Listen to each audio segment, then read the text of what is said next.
नमस्कार, मो ना जीवा। आज आपण गोटे सुंदर गपटे कहवाई जाऊँ। गपटीर नाम है सबरीर भक्ति। चलतु देर नक आरंभ करवा। बहुत वर्षर तलर कथा। गोटे सबरी नाम गोटे मुड़ी माटी रोते से गोटे आश्रम रोते। से आश्रम जड़े ऋषि रोते नाम था मतंग ऋषि। सबरी पाखे रही सब ऋषि मानकर सेवा करुले। कालक्रमे से मतंग ऋषि देह खराब हो गला। से सबरी माँ को डाक कहले कि सबरी लो मुझे मोर देह त्याग करदेवी। ते श्री रामचंद्र और अनुज भाई श्री लक्ष्मण आसी तो घरे देखाए कि ते जन्म ते दर्शन देवे। यह शुणी सबरी कहला श्री राम किए? मतंग ऋषि कहले कि श्री राम ही आमर भगवान। यह कही मतंग ऋषि श्री राम बहुत जोर चिल्ली देह त्याग करदे। किंतु सबरी यह शुणी से भाविला मुझर ये बाटर तो मोर श्रीराम आसवे। ये बाटर एत असना देखी से कौन भावे।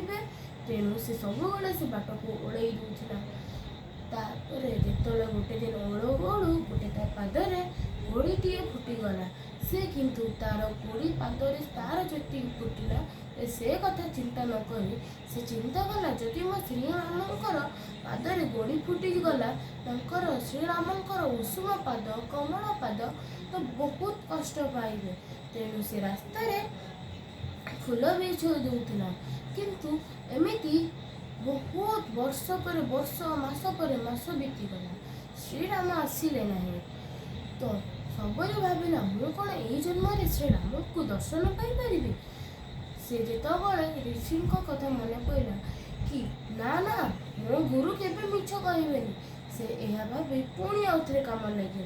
ठीक से दिन जो से ओलैकी फूल रास्तार बिछौले श्रीराम आसिले कहले कि सबरी मु आसीगली तोर ये जन्म धन्य करदेवी। शुणी सबरी पाद तले पड़ी प्रणाम जनइला और कहला आसतु प्रभु मो घर को नहीं कहला आपण तो एते दूर आपण को तो भोग कर तो आपण किछि नियंतु। आपण ए जंगलर सबुठु मीठा कोली आनिकी रखी। से गोटे गोटे चाखी चाखी दौला। यह देखी श्री लक्ष्मण रागिगले कहले कि भ्राता आपण कौन ए सबर जातिर गोटे सबरी नामर गोटे झीटार अईठा खाऊँ।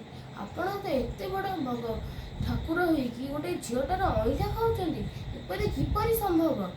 यह शुणी श्रीराम कहले कि भ्राता क्रोधित हुअनि।